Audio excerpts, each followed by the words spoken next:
Hello, and welcome to the Yellow Brick Rabbit. Sorry about the audio quality, the cable to my external mic snapped, so I have to use the internal one on my camera. I'm not happy.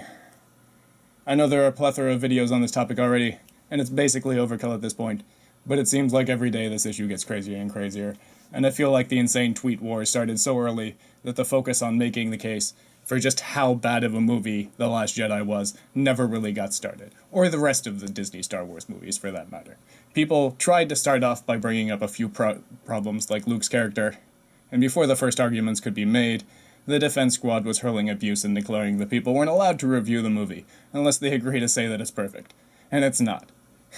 I think my favorite nonsensical argument I've heard over and over again is that it's a kids' movie. You know that kids are the most impressionable audience in the world, right? So it's like the most important type of movie to scrutinize for dubious themes like, oh, I don't know, nihilism maybe.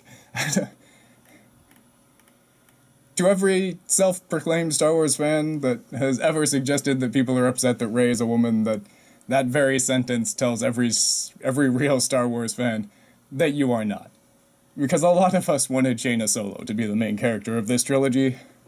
Some of us even kind of assumed that they'd taken Ben Skywalker, Jaina, and Jason Solo, flipped some stuff, and presented us with Ben Solo and Jaina Skywalker under a pseudonym, Rey. We wanted more strong female characters than what we got. Maybe even some that are actually strong and independent, like, Natasi Dala, Sain Asard, Lumia, Mara Jade, or any other Legends characters that you threw away. That you didn't really throw away, that you just ripped bits out of and then burned the rest of, like is evident with Ben Solo. Enough intro though, let's get right into the problems with this movie. I'm going to try and focus on two things: the characters and the subtle or not so subtle references to material longtime fans of the Star Wars franchise would catch while watching the movie. I'm going to try to avoid talking about plot holes and errors, because those topics have been talked over to death. The bombers, the fuel, the faster ship that can't go faster, the disappearing knife. This ramble is going to be long enough as it is. But before we start, I want you to understand that I'm leaving a good half of the problems in this movie on the sideline before we even begin. So let's start by giving the film praise where we can. There are some epically beautiful shots in this film. And in general, the cinematography is beautiful. Yeah, that's it. That is the only redeeming quality of this movie. There is nothing else to it. Nothing else can even has a slight bit of chance to stand up to scrutiny. So where are we going to start? We'll start with the character I've already mentioned, Ben Solo. Why? Because Ben Solo makes no sense. I don't mean the character. Even just his name makes no sense. It's a direct reference to Legends, a combination of Ben Skywalker and Jason Solo. But we can understand why Luke would name his kid Ben, after one of the most influential father figures in his life, Ben Kenobi. But Han and Leia don't have that relationship with Obi-Wan. First of all, Leia knows him as Obi-Wan. Help me, Obi-Wan Kenobi. You're my only hope.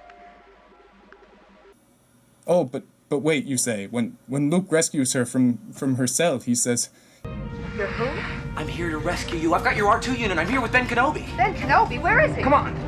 So she does know him as Ben. Fair enough. Maybe she knows that nickname. She still never meets the dude. I mean, literally never meets the dude. And to Han, he was this senile old mystical hack that was basically just a good payday, so he put up with the dude. And you're telling me that Han and Leia, these two characters, named their kid after Ben Kenobi. That makes no sense. It would make a lot more sense, not saying they should do this, but because we don't need another Luke, but it would have made a lot more sense if he was named Luke, after the savior of the galaxy, her brother, and his best friend. But no. No, Ben.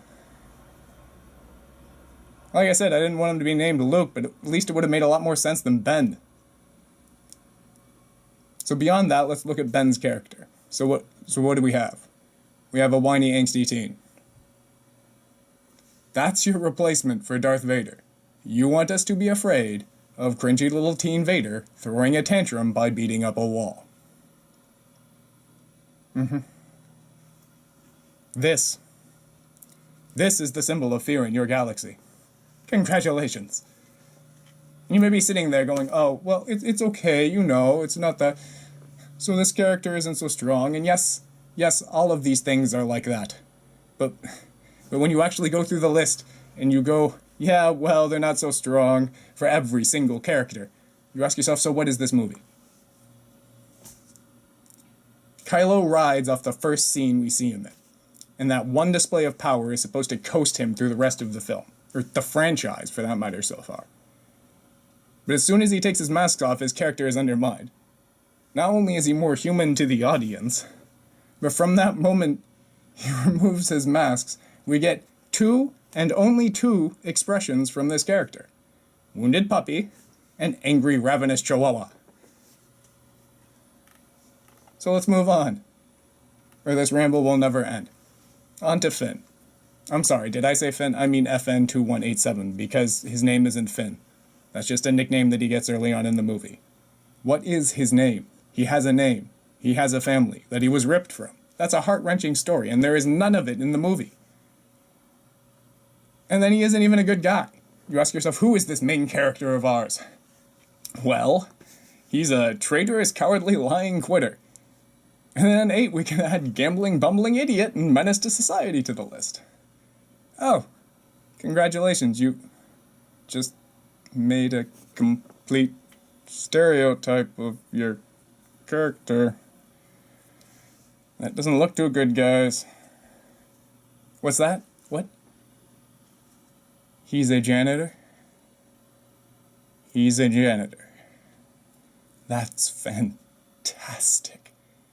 Yes, you have completed the stereotype. Congratulations, that's terrible. Not only that, you referenced Clerks.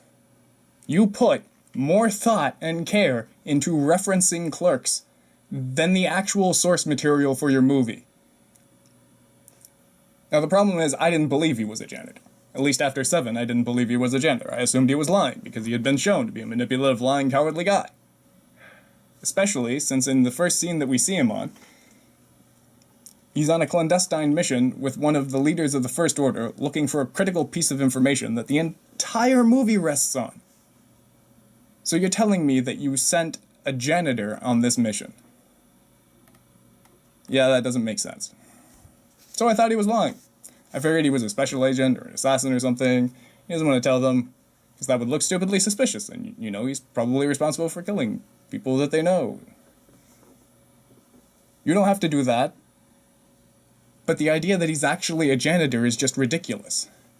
Why does the First Order even have janitors in the first place? They have droids. And even if they didn't have droids, they're a military. They're an entirely militant power. They run off the organization of a military. You wouldn't have janitorial staff. You might be assigned to a janitorial position or station, but you wouldn't just be a janitor. You would have a rank. Janitor isn't a rank as far as I'm aware. Maybe I'm wrong, I don't know. Anyway, it makes no sense. Because they do have droids. I'm losing the feel. Let's move on to the next character. Poe. Wait, Poe was in the movie? I mean, barely. In 7, at least.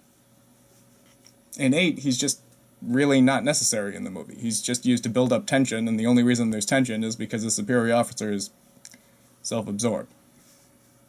But we'll get to that later. First, the question all the Star Wars fans asked when they first saw Poe, where's Wedge? I know I'm still going on about the original characters and Legends characters, but we all know Wedge. What happened to Wedge? Does Wedge approve of Poe? Did he fly with Poe? Did he train Poe? This would give Poe an air of authority, some type of reason to be there. Just telling us he's the leader of Black Squadron. Why is he the leader of Black Squadron? Who put him in charge of Black Squadron? Where are all the pilots that we know and love? What happened to them? Wedge is hard to write out. And there's no reference to him. Just one throwaway line. and we would have been finished. Wedge would be proud of what you did today. But no! I mean, other than that, what's Poe's character? Bring it back to Poe. He's a wisecracking hotshot. That's it. He's in a scene. He's a wisecracking hotshot. He's in another scene. He's a wisecracking hotshot. And this comes to the problem with all of these characters, is that their beats are terrible. They are basically one-beat characters. Every single one of them. Just to explain what a beat is, in case you weren't up on your film lingo, a beat is an emotional change registered on screen. So every time a character's mood changes, we speak of a new beat. And that's what I mean when I say the beats are terrible. Or almost non-existent, really. So let's move on. And I know it may seem like I'm rushing through these characters really fast, but there really is nothing else to say about the characters. There is no other facet to them. There is no, and then they grew, or he learned this, because they don't. There is no progression in any of them.